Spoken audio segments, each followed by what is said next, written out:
সুপ্রভাত, নমস্কার, শুভ নববর্ষের প্রীতি, শুভেচ্ছা, নমস্কার, ভালোবাসা সব কিছু জানিয়ে আজ একটা সুন্দর দিনে সুন্দর একটা ভ্লগ নিয়ে আসলাম।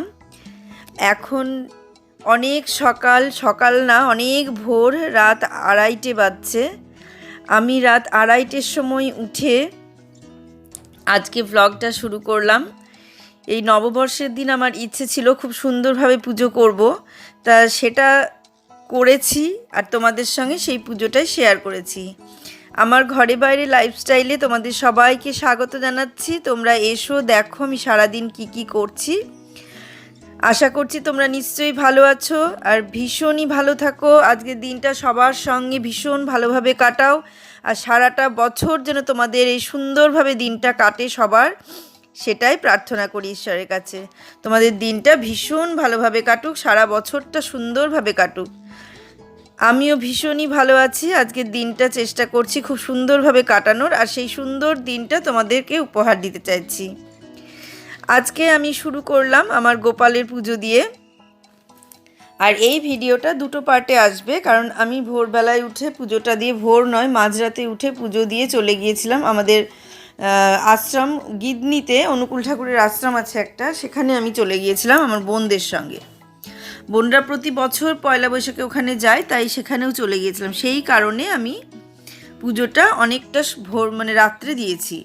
আমার ওখানে যাওয়ার কোনো ঠিক ছিল না, হঠাৎ করেই ঠিক হয়ে গেল বলে অনেক রাত 11টা পর্যন্ত বাজার করেছি রাত্রিবেলায়, মানে সন্ধেবেলায় ঠিক হয়েছে। তারপরে বাজার হাট সমস্ত কিছু করেছি, করে তারপরে এসে আমি মানে ভেবেছিলাম যে রাত্রেই সব করে রাখবো, মানে শোয়ার আগে, কিন্তু দেখলাম যে শোয়ার আগে করতে গেলে অনেকটা দেরি হয়ে যাবে। তারপরে ভাবলাম যে ঘুরে এসে করব।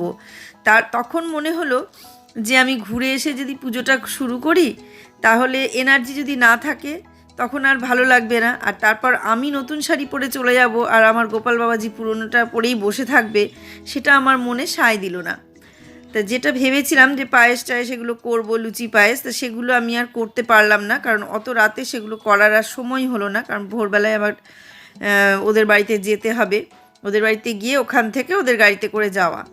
সেই কারণে পায়েস লুচি ওগুলো আর করলাম না। ওগুলো আমি সামনে অক্ষয় তৃতীয়া আছে সেই দিন করে দেব। আর আজকে আমি এমনি ফল মিষ্টি দিয়ে পুজো করলাম, যেভাবে স্নান করাই, দুধ, গঙ্গা জল যা দিয়ে আর কি সমস্ত কিছু দিয়ে স্নান করিয়ে দিলাম, ঘি মধু এগুলো দিয়ে করিয়ে তারপর পোশাক পরালাম।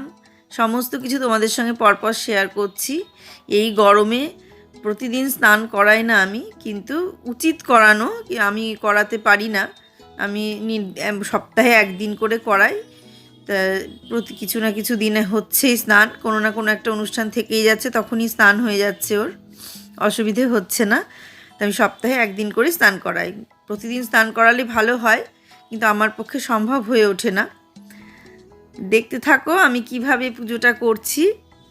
তা এই পুজো যখন করছি তখন মনের মধ্যে অনেক রকম আনন্দ হয়, অনেক ভালো লাগা থেকেই এগুলো আমরা করি, ভালো লাগে তাই এগুলো করি। দেখো একসঙ্গেই ঢেলে দিলাম দুধ, গঙ্গা জল, এর মধ্যে আছে ওই শক্করও দেওয়া আছে, পাশের আর একটা যে জল দিয়ে রেখেছিলাম এই যে এর মধ্যে সব মিশিয়ে পুজো করে নিলাম। গোপাল স্নান করাতে আমার ভীষণই ভালো লাগে, মনে হয় প্রতিদিনই ওর পোশাকগুলোকে চেঞ্জ করে করে দিই, কিন্তু প্রতিদিন সেটা দেয়া হয়ে ওঠে না।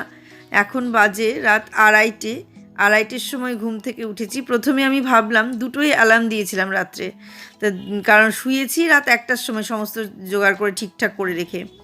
তা রাত 2:30-র সময় আমি প্রথমে 2টোর সময় অ্যালার্ম দিলাম, দুটোই উঠবো ভাবলাম, দুটোই অ্যালার্মটা বেজে গেল, কিন্তু উঠতে পারলাম না, যে অত রাতে শুয়ে আবার দুটোই উঠবো সেটা পারলাম না। তাই আমি উঠলাম হচ্ছে 2:30-র সময়, আবার অ্যালার্ম দিলাম, দিয়ে 2:30-ই ঘুম থেকে উঠে পড়লাম। দেখলাম যে আর শুয়ে থাকলেও চলবে না। 2:30-ই উঠে আমি প্রথমে ঘুম থেকে উঠেই গিয়ে আগে স্নানটা করে নিলাম। আমি দেখলাম বাথরুমে গিয়ে আগে স্নানটা যদি না করে নিই তাহলে ঘুম ভাবটা আমার থেকেই যাবে, আর ঘুম ভাব থাকলে কোনো কিছুই করতে ইচ্ছে করবে না। তাই আমি 2:30-র সময় ঘুম থেকে উঠে আগে বাথরুমে গিয়ে স্নান সেরে নিলাম। স্নানটা সেরে আমি যে সায়া ব্লাউজটা নতুন পরে যাব, প্রথমে ভেবেছিলাম যে আমি নতুন শাড়িটা পরেই পুজোটা করব, কিন্তু শাড়িটা পরে পুজো করতে গেলে অনেকটা দেরি হয়ে যাবে। সেই কারণে আমি শাড়িটা না পরে আগে পুজোটা করে নিয়ে পরে শাড়িটা পরলাম। আর অতিরিক্ত গরম, নতুন শাড়ি পরে গরম লাগবে, বুঝতেই পারছো। তো সেই কারণে আমি শাড়িটা না পরে সায়া ব্লাউজটা পরে তার উপরেই একটা কাঁচা নাইটি পরে নিয়ে আমি পুজোটা করে নিলাম। তা সমস্ত কিছু গুছিয়ে নিলাম, ওকে পরপর সমস্ত পোশাকগুলো খুলিয়ে দিয়ে তারপরে যেভাবে স্নান করাই প্রতিদিন সেইভাবে স্নান করিয়ে মুছিয়ে, আর এই মোছানোর সময় ওকে কোলে তুলে নিয়ে যখন মোছায় তখন আমার এত ভালো লাগে, ভীষণ ভালো লাগে। কোল থেকে নামাতেই ইচ্ছে করে না, মনে হয় না যে কোল থেকে নামিয়ে রাখি, কিন্তু নামাতে তো হবেই, তারপর জামা কাপড় পরাতে হবে। এইবার আমি ওকে একে একে পোশাকগুলো পরাতে শুরু করব।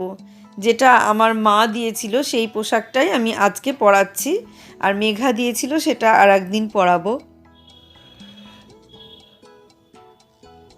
অক্ষয় তৃতীয়ায় ওই পোশাকটা পরিয়ে দেব, আর আজকে আমি এই পোশাকটাই পরিয়ে দিচ্ছি, এই নতুন পোশাকটা পরিয়ে দিলাম।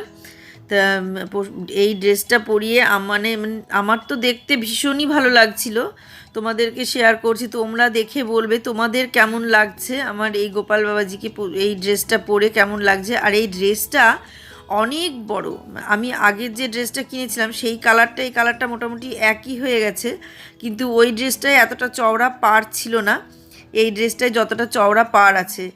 আর একটা ব্যাপার হচ্ছে এর মাজাটা অনেকটা চওড়া এই ড্রেসটার, আর আমি যেটা কিনেছি সেই ড্রেসগুলোর মাজাগুলো সরু, সেই কারণে সেই কুচি কুচি কুচি কুচি ব্যাপারটা হয় না, কুচি কুচি ব্যাপারটা হয় না। তা আমি সেই জন্যে আর কি অন্যগুলো অত ঘের যেটা চারিদিকে ছড়িয়ে থাকা সেই ব্যাপারটা একটু কম ছড়িয়ে থাকে, পেছনটা অতটা ঢাকে না। কিন্তু এই ড্রেসটা এতটাই মাজাটা চওড়ার, এতটা ঘের, একদম পেছন পর্যন্ত খুব সুন্দরভাবে, ভীষণ সুন্দরভাবে পেছন পর্যন্ত ছড়িয়েছিল। আর প্রত্যেকটা কুচি এত সুন্দর ছড়িয়েছিল, পেছন থেকে আমি অনেকটা উঁচু করে একটু তুলে দিয়েছিলাম, সেই জন্য দেখতে আরও বেশি সুন্দর হয়েছিল। আর এর সঙ্গে একটা জামা আছে, আর জামার সঙ্গে ওপরে দোপাট্টাও আছে। আমি দোপাট্টাটা আর পরাইনি, কারণ এই গরমে, আর তারপরে দোপাট্টাটা অনেকটা চওড়া, ওটা শুধুই পরাতে হবে, জামার সঙ্গে পরানোর কোনো দরকার নেই। সেই কারণে আমি দোপাট্টাটা পরাইনি, শুধু জামাটা পরিয়েছি। জামাটা পরিয়ে তারপরে যে সমস্ত গহনাগুলো আমি খুলে রেখেছিলাম, যে গহনাগুলো যেগুলো আমি খুলে রেখেছিলাম একে একে, সেই গহনাগুলোই আবার, ওই ভারী ভারী গয়নাগুলোই আমি আবার আজকে পরিয়ে দিলাম, কারণ নতুন বছর সবারই একটু সাজতে ইচ্ছে করে, তো সেই জন্য ওকেও আমি একটু সাজিয়ে দিলাম। নতুন গয়নাগুলো, নতুন গহনা নয়, সেই আগের গহনাগুলোই আবার পরিয়ে দিলাম। এগুলো আবার দুদিন পরে আমি আজকে রাত্রেই খুলিয়ে দেব, খুলে দিয়ে আর আবার পরে যখন অক্ষয় তৃতীয়া আসবে তখন আবার পরাবো। কোনো অনুষ্ঠান ছাড়া এত গহনা পরানো অসুবিধা, বারবার খোলা পাড়া অসুবিধা, স্নান টান করানো, সেই জন্য অল্প অল্প পরাবো। ওই চেনটাই হয়তো পরিয়ে দেব।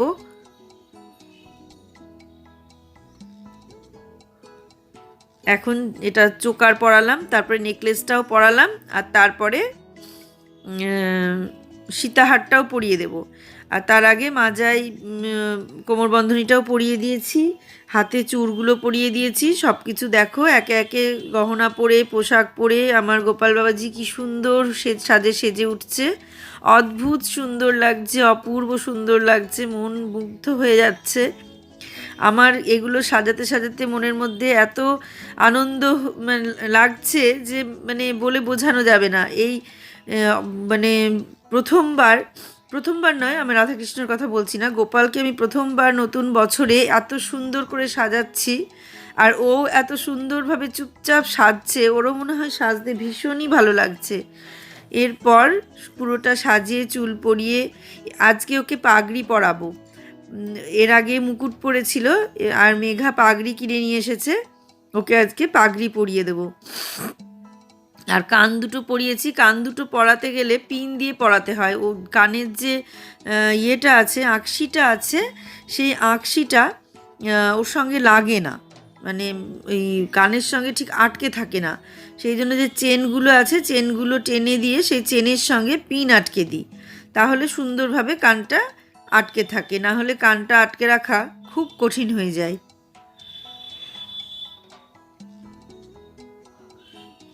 বারবার খুলে খুলে পড়ে যায়, ভালো লাগে না।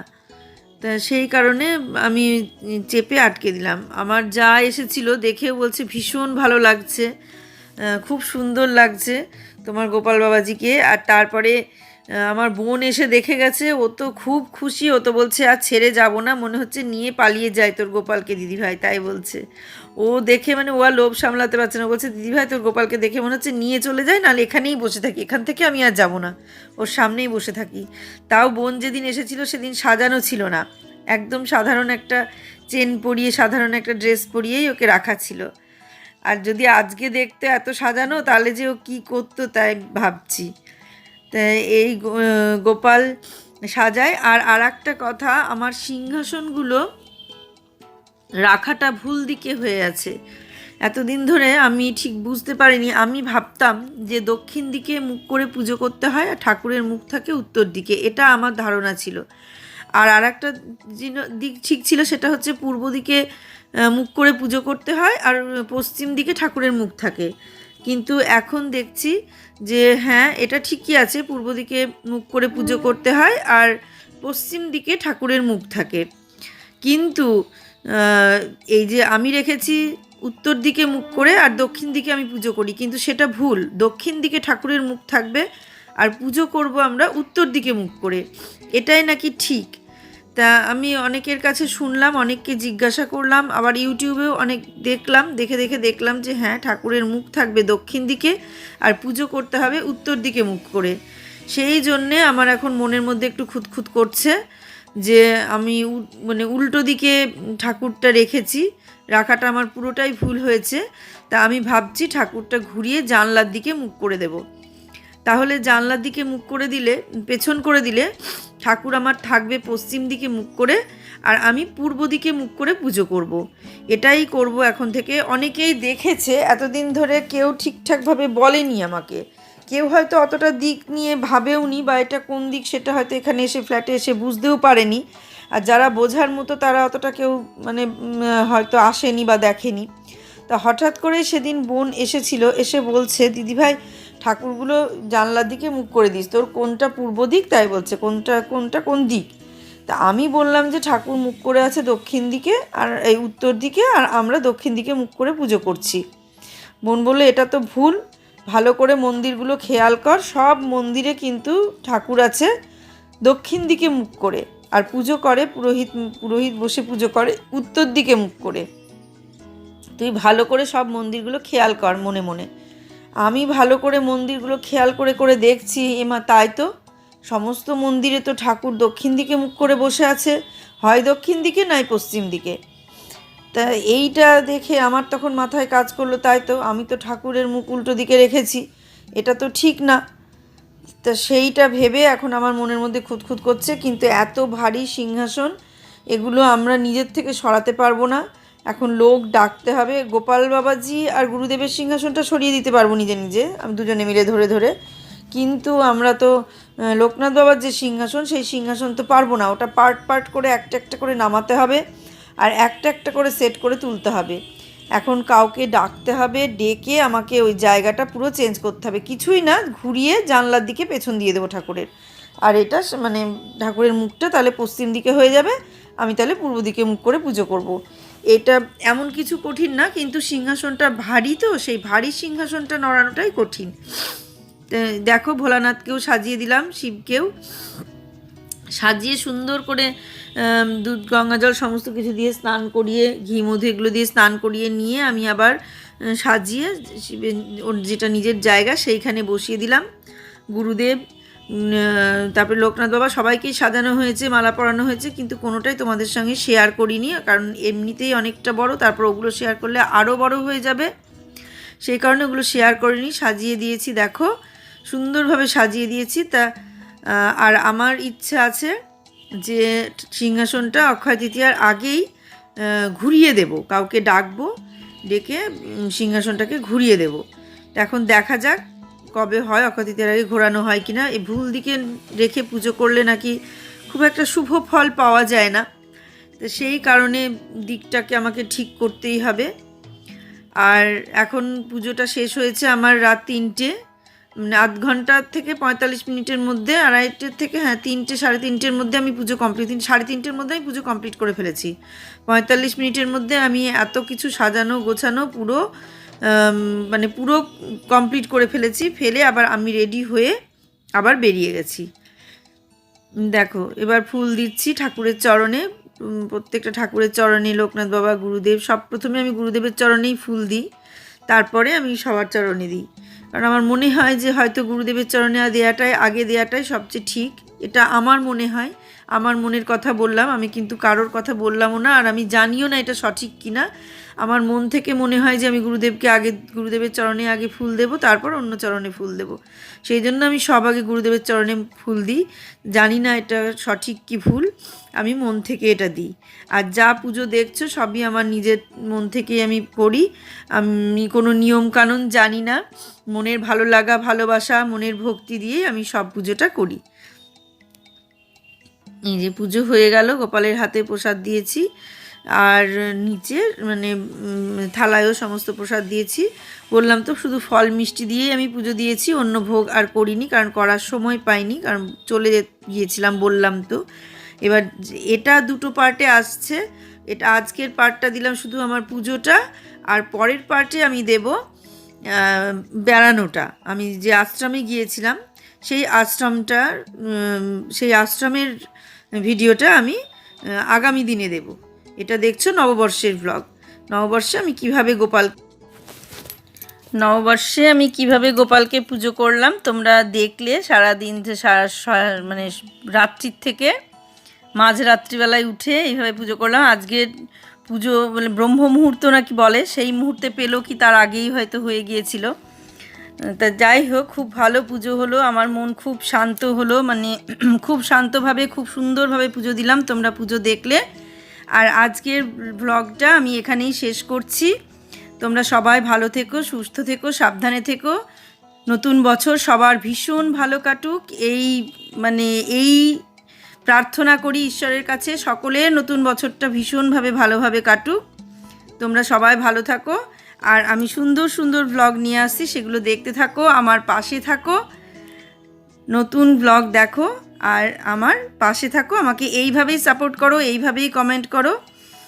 আজকের মতো আমি এখানেই শেষ করছি, আজকে আসছি তাহলে।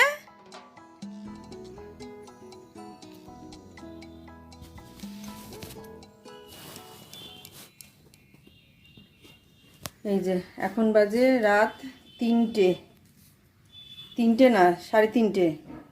আমি 2:30-এর সময় উঠেছি, 2:30 না, হ্যাঁ ওই রকমই হবে। উঠে স্নান করে এই দেখো আমার সমস্ত ঠাকুর পুজো হয়ে গেল। এই যে সমস্ত ঠাকুর পুজো, প্রসাদ দেয়া সব কমপ্লিট হয়ে গেল। স্নান টান করিয়ে নতুন জামা কাপড় পরিয়ে দিলাম। এই যে নতুন বছরে গোপাল সোনাকে, গোপাল বাবাজিকে নতুন জামা পরালাম। এটা দিয়েছে দিদা, এই জামাটাই আজকে পরিয়ে দিলাম। আর বিকেলবেলায় এসে মেঘা যে জামাটা দিয়েছে দিদি, সেই জামাটা পরিয়ে দেবো, সুন্দর করে পরিয়ে দেবো। আমি পরাবো কিংবা মেঘা পরাবে, যেই পরায় পরিয়ে দেবে, দিয়ে এগুলো সমস্ত কিছু ছাড়িয়ে ঠিকঠাক করে দেবো।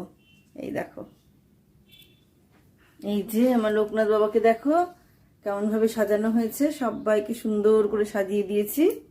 দেখো কেমন লাগছে গোপাল বাবাজিকে, লোকনাথ বাবাকে, গুরুদেবকে, সবাই তোমরা জানাবে কেমন লাগছে। এই যে দেখো কেমন লাগছে, দেখেছো? নতুন জামা পরে একবারে হাসছে, দেখো।